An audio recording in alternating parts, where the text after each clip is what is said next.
ازيكم؟ انا هبة ودي قناتي. النهاردة هنعمل مقرمشات مالحة سهلة ولذيذة وبمكونات فعلا موجودة في كل بيت.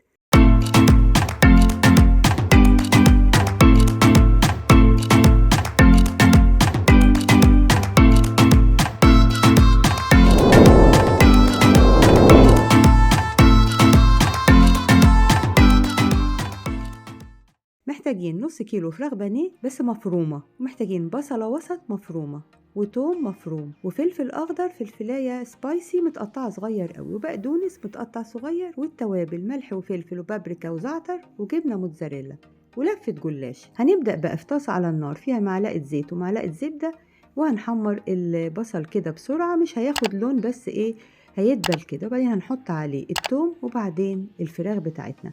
الفراخ زي ما قلتلك مفرومة فمش هتاخد وقت في السوا، تستوي بسرعة. أول ما لونها يتغير كده هنحط التوابل وبعدين الفلفل وهنسيبها 5 دقايق على النار.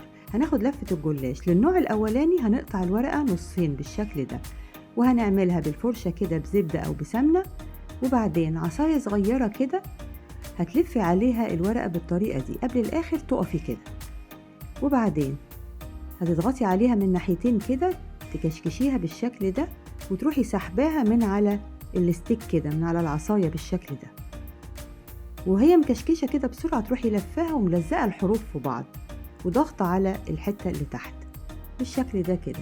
دي اسمها أساور الست، بتتعمل حادقة وحلوة.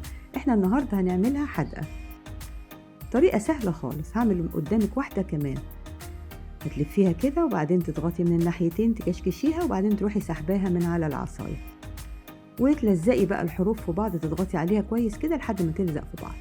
عملنا بقى كمية من دي كده وحطيتها في الصينية وادهنيها بفرشة زبدة كده أو سمنة من الوش كده ودخليها الفرن.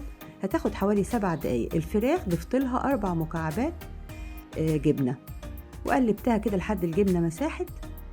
النوع التاني بقى 3 ورقات هنحطهم مع بعض، 3 ورقات جلاش، وهندهن بينهم سمنة أو زبدة كده بالشكل ده بالفرشة كده، ما تكتريش برضو السمنة.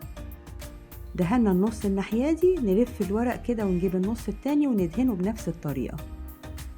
خلصنا بقى ودهنا ال3 ورقات، كل 3 هنعملهم كده.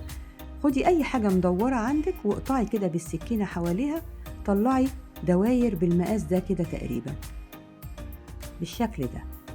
وهنجيب بقى صينية الكب كيك وهنحط فيها الدواير اللي قطعناها دي من الجلاش وبكوباية وبنضغط بالشكل ده كده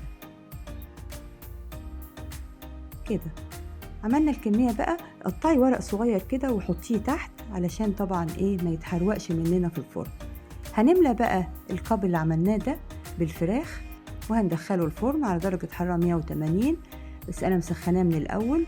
طلعت بقى الأساور أهي، هنملاها بالفراخ بتاعتنا ونحط على وشها حبة جبنة صغيرين وندخلها الفرن بس الجبنة تسيح. طلعت اهي جميلة ولذيذة قوي، شكلها حلو.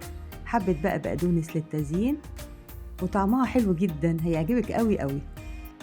بتتعمل برضو الأساور دي بتتعمل حلوة كده وبتتسقي بحبة شربات، بتبقى لذيذة قوي. المرة دي عملناها حادقة والمرة الجاية نعملها حلوة.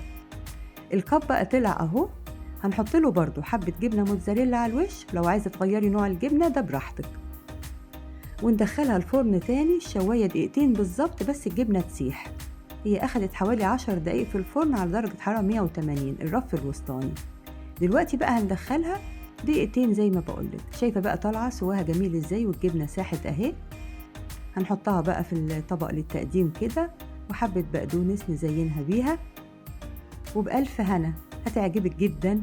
والنوعين أحلى من بعض وتغيير وهيعجبوا الولاد جدا وما أخدتش معانا وقت خالص. وبألف هنا، ولو عجبتك اعملي لايك وشير واشتراك في القناة بتاعتي، وباي.